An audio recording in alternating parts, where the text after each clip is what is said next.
Hello बच्चों, good morning. पिछले video में हम लघु उत्तरी प्रश्न पर प्रकाश डाल रहे थे, जिसमें विशाल स्नानागार की मुख्य विशेषताओं को मैंने समझा दिया था और नगर निर्माण योजना पर प्रकाश डाल दिए थे। आज हड़प्पा सभ्यता के सामाजिक जीवन पर प्रकाश डाल रहे हैं। प्रश्न है, हड़प्पा सभ्यता के सामाजिक जीवन पर प्रकाश डालिए। तो सबसे पहले हेडिंग रहेगी सामाजिक जीवन, हड़प्पा सभ्यता डॉट डॉट सामाजिक जीवन। मनुष्य, जैसा कि हम सभी जानते हैं, मनुष्य क्या है? एक सामाजिक प्राणी है, समाज में रहता है। तो समाज, जिस समाज में मनुष्य रहता है वह किस आधार पर संगठित है, यानी बना हुआ है। तो सबसे पहले किसी भी समाज की विशेषता उसके समाज के निर्माण की योजना पर आधारित होता है, यानी समाज कैसे संगठित है। हड़प्पा समाज वर्ग विभेद पर आधारित था। जैसे वर्तमान का समाज जाति व्यवस्था पर आधारित है, वैसे ही हड़प्पा सभ्यता वर्ग विभेद पर आधारित थी। और एक धनी वर्ग भी थे और गरीब वर्ग भी थे। खास तौर से यहाँ 4 वर्गों में विभाजन किया जा सकता है। पुरोहित वर्ग, जिसे शासक वर्ग भी कहा जाता था, योद्धा वर्ग, श्रमिक वर्ग और शिल्पी वर्ग। ये कार्य के अनुसार विभाजन किया गया था। वर्ग विभेद जो था किस पर आधारित था? कार्य पर आधारित था। और हड़प्पा सभ्यता में एक तरफ जहां धनिकों के बड़े और आरामदायक मकान, मूल्यवान धातु पत्थरों के बने हुए गहने मिले हैं, वहीं मजदूरों के बैरकनुमा मकान, गरीबों के मिट्टी, सीप और घोंघे के बने आभूषण मिले हैं। और इनमें समाज मुख्यतः, जैसा कि हमने बताया कि 4 वर्गों में विभक्त था, लेकिन इसको हम वर्तमान के परिप्रेक्ष्य में 3 वर्ग में विभाजित कर सकते हैं। उच्च वर्ग, मध्य वर्ग और निम्न वर्ग। जैसा कि प्रेजेंट टाइम का समाज 3 वर्गों में विभक्त है, वैसे ही हड़प्पा सभ्यता में भी 3 वर्ग था, उच्च वर्ग, मध्य वर्ग और निम्न वर्ग। उच्च वर्ग में कौन सा वर्ग आता है बच्चों? धनी लोग जो होते हैं, अमीर लोग, वो किस में आते हैं? उच्च वर्ग में आते हैं। जो नौकरी पेशा लोग होते हैं वो मध्य वर्ग में आते हैं। और मजदूर जो होते हैं, मजदूरी करने वाले भूमिहीन, वो किस में आते हैं? हमेशा किसी भी समाज में तीसरे वर्ग में आते हैं, अर्थात निम्न वर्ग में आते हैं। तो यहाँ जो 4 वर्गों का विभाजन है उसमें हम शासक और कुलीन वर्ग जो है उच्च वर्ग हो गया। मध्य वर्ग में नौकरी करने वाले लोग, जैसे योद्धा, मध्य वर्ग में आएगा। और विभिन्न प्रकार के शिल्प उद्योग करने वाले मध्य वर्ग में। और छोटी मोटी जो मजदूरी करते थे वो किस में आएंगे? निम्न वर्ग में। तो इस प्रकार से यहाँ का समाज क्या था? वर्ग विभेद पर आधारित था। और यहाँ के लोग जो थे उनके खान पान, दूसरा टॉपिक आता है। पहला क्या है? वो समाज का संगठन, तो रहेगा उसमें वर्ग विभेद पर आधारित। और वर्ग कितने थे? 3 या 4 लिख सकते हैं। 3 में उच्च वर्ग, मध्य वर्ग और निम्न वर्ग। अगर 4 में विभाजन करते हैं तो सामाजिक विभाजन के आधार पर तो पुरोहित वर्ग, जिसे शासक वर्ग भी कहा जाता है, और श्रमिक वर्ग और शिल्पी वर्ग और योद्धा वर्ग, ये सामाजिक विभाजन का आधार था। वर्ग विभेद पर आधारित समाज था। और मातृसत्तात्मक परिवार हुआ करता था। यहाँ वंश जो है पिता के नाम पर नहीं चलता था, बल्कि माँ के नाम पर चलता था। परिवार मातृसत्तात्मक होता था। जैसे वर्तमान में पिता के बाद पुत्र के नाम से वंश चलता है, पुत्र के मरने के बाद उसके पुत्र के नाम से वंश आगे को चलता है, ठीक उसी प्रकार से सिंधु सभ्यता में वंश परंपरा जो है माँ के नाम से चलती थी, यानी मातृ सत्तात्मक परिवार हुआ करता था। इसके बाद तीसरा नंबर आता है खान पान का। यहाँ के लोग मुख्यतः जौ, गेहूँ, विभिन्न प्रकार की सब्जियाँ, सफ़ेद चना, तिल और कहीं कहीं पर चावल के अवशेष मिले हैं, जैसे लोथल से चावल का अवशेष मिला है, तो इससे सिद्ध होता है कि यहाँ के लोग चावल भी खाते थे। इसके अतिरिक्त दूध से बना हुआ सामान, मछली, अंडा आदि भी खाते थे। तो इस आधार पर हम कह सकते हैं कि सिंधु सभ्यता के वासी शाकाहारी और मांसाहारी दोनों थे। हो गया खान पान। पहला हेडिंग क्या था? सामाजिक संगठन। दूसरा परिवार, परिवार में मातृसत्तात्मक परिवार हुआ करता था। तीसरा हेडिंग हो गया खान पान। चौथा हेडिंग है वस्त्र। वस्त्र स्त्री और पुरुष दोनों ही दो प्रकार के वस्त्र पहनते थे। पुरुष एक धोती पहनता था और एक चादर ओढ़ लेता था, जैसा कि आप सभी ने आजकल बहुत ऐतिहासिक सीरियल आ रहे हैं उसमें देखा होगा कि पुरुष कंधे पर एक शॉल डाले रहता था, जो कि हाथ पर ऐसे बाएं हाथ पर लटकाए रहता था दाहिने कंधे से डाल करके, और एक धोती पहनता था। ठीक यही वस्त्र उस समय था।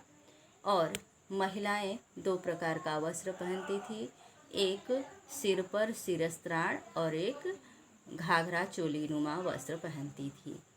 सिर पर शिरस्त्राण जैसे कि रामायण या महाभारत में दिखाता है कि सिर के ऊपर मुकुट जैसा लगा रहता है और उस पर से दुपट्टा नीचे को गिराया जाता है, तो उसी तरह का उसे शिरस्त्राण बोलते थे। तो ये दो प्रकार के वस्त्र पुरुष भी धारण करता था और स्त्री भी धारण करती थी। और आभूषण, स्त्री और पुरुष दोनों ही आभूषण प्रेमी थे।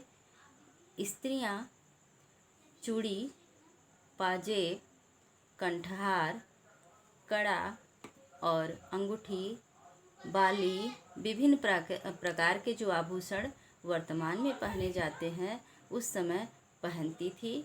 पुरुष भी विभिन्न प्रकार के आभूषण पहनता था। केवल नथ, पाजेब और चूड़ी को छोड़ करके पुरुष और स्त्री दोनों ही विभिन्न प्रकार के आभूषण जो वर्तमान में पहने जाते हैं पहनते थे। और आभूषण जो होते थे, अमीरों के आभूषण जो थे वे बहुमूल्य धातुओं से बनाए जाते थे, और गरीबों के आभूषण मिट्टी, घोंघे, सीप और मिट्टी, घोंघे, सीप आदि से बनाए जाते थे। तो उस समय भी जैसा कि वर्तमान के समाज में है कि अमीर वर्ग जो है आभूषण किसका पहनता है? हीरे का पहनता है, जवाहरात पहनता है, मोती पहनता है, माणिक्य पहनता है, ये सब पहनता है। और मध्यम वर्ग सोने का प्रयोग करता है, तो निम्न वर्ग चांदी का प्रयोग करता है, विभिन्न प्रकार के धातुओं से। ऐसे ही उस समय भी हैसियत के हिसाब से जैसी जिसकी हैसियत रहती थी उस प्रकार का आभूषण धारण करता था। जैसे उच्च वर्ग हाथी दांत से बना हुआ आभूषण, सोने से बना हुआ आभूषण या अन्य बहुमूल्य पत्थरों से बना हुआ आभूषण धारण करता था, तो निम्न वर्ग मिट्टी, सीप, घोंघा आदि से बने हुए आभूषण को धारण करता था। अब नंबर आता है श्रृंगार का। स्त्री और पुरुष दोनों ही श्रृंगार प्रेमी थे। स्त्री और पुरुष दोनों लंबे बाल रखते थे। स्त्रियां बालों को कई प्रकार से गूंथती थी, जबकि पुरुष खुला छोड़ देते थे। और होठ रंगना, पैर रंगना, नाखून रंगना, काजल आदि के साक्ष्य खुदाइयों से प्राप्त हुए हैं। इससे स्पष्ट होता है कि महिलाएं आधुनिक संसाधनों जैसा श्रृंगार के रूप में प्रयुक्त करती थी। और ऊनी तथा सूती दोनों प्रकार के वस्त्र पहने जाते थे। वस्त्रों पर बेल बूटे बनाए जाते थे। वस्त्रों को रंगा एवं सिला भी जाता था। और मनोरंजन के साधन। अब अगला टॉपिक है मनोरंजन के साधन। मनोरंजन के साधनों में शिकार करना, पशु पक्षियों को लड़ाना, शतरंज खेलना, पासा खेलना, पासा यानी जुआ, नृत्य संगीत में भाग लेना प्रमुख थे। बच्चों को खेलने के लिए, बच्चों के मनोरंजन के लिए मिट्टी के विभिन्न प्रकार के खिलौने बनाए जाते थे। लास्ट टॉपिक है मृतक संस्कार। मृतक संस्कार की विभिन्न परिपाटियाँ प्रचलित थी। कुछ लोग शव को दफना देते थे तो कुछ व्यक्ति शव को अग्नि में जला करके बाद में बचे हुए राख को मिट्टी के कलश में रख कर जमीन के अंदर दफना देते थे यानी गाड़ देते थे। और कुछ लोग जो है शव को जला करके राख को गंगा में, नदियों में प्रवाहित कर देते थे और कुछ लोग शव को खुला छोड़ देते थे।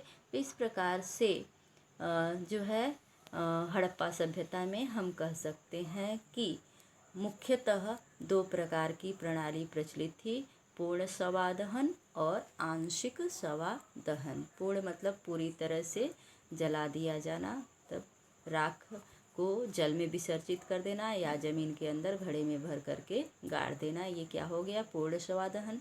और जमीन के अंदर लाश को गाड़ना, शव को गाड़ना या खुले स्थान पर छोड़ देना, ये क्या है आंशिक शवादहन। तो यहाँ पर मुख्यतः दो प्रकार की विधियाँ प्रचलित थी, पूर्ण शवादहन और आंशिक शवादहन।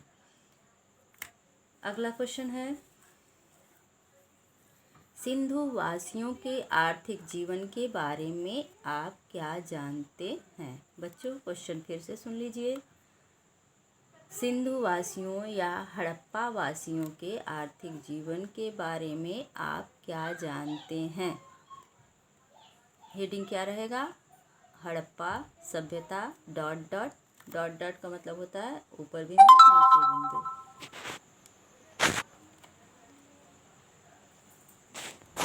और आर्थिक जीवन, इसके बाद डॉट डॉट के बाद। सिंधु वासियों का आर्थिक जीवन कृषि एवं पशुपालन पर आधारित था। हड़प्पा सभ्यता के लोग गेहूं, जौ, तिल, राई, मटर और कपास की खेती किया करते थे। कहीं कहीं पर जैसे रंगपुर और ऊपर जैसा कि हमने बताया लोथल से चावल के साक्ष्य मिले हैं। इससे स्पष्ट होता है कि ये लोग धान की खेती भी किया करते थे। विभिन्न प्रकार की सब्जियां एवं फलों में खजूर, तरबूज, नींबू, अनार आदि भी उगाते थे। अब है पशुपालन। पशुपालन इनके आर्थिक जीवन का सहायक, आर्थिक व्यवस्था का सहायक उद्योग था। पशुओं में सूअर, भेड़, बकरी, गाय, कुबड़ वाले बैल, गधा, ऊंट इत्यादि पशु पाले जाते थे। पशु पक्षियों का आखेट एवं मछली पकड़ना भी जीविकोपार्जन का आधार था। अगला क्वेश्चन है सिंधु सभ्यता के राजनीतिक व्यवस्था पर प्रकाश डालिए। क्या है क्वेश्चन, सिंधु सभ्यता के राजनीतिक जीवन पर प्रकाश डालिए।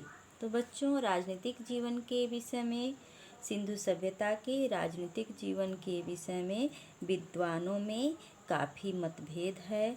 कुछ इतिहासकार मानते हैं कि यहाँ पर किसी प्रकार की राजनीतिक व्यवस्था रही होगी, अर्थात यहाँ पर कोई न कोई संस्था रही होगी जो शासन करती रही होगी, क्योंकि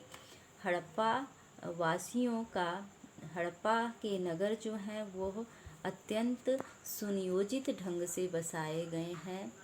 हड़प्पा की भव्यता को देख करके, इस सभ्यता की भव्यता को देख करके, नियोजन को देख करके यह इतिहासकार, पुरातत्ववेत्ता अनुमान लगाते हैं कि यहाँ पर प्रशासन की कोई न कोई व्यवस्था अवश्य रही होगी।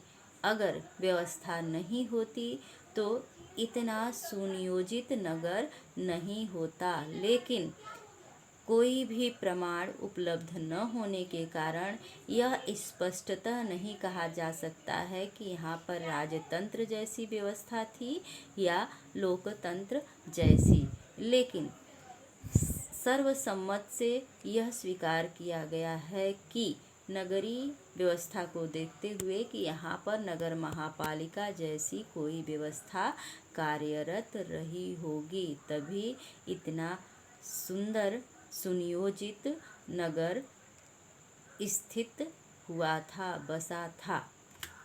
अगला है सिंधु सभ्यता के पतन के क्या कारण थे।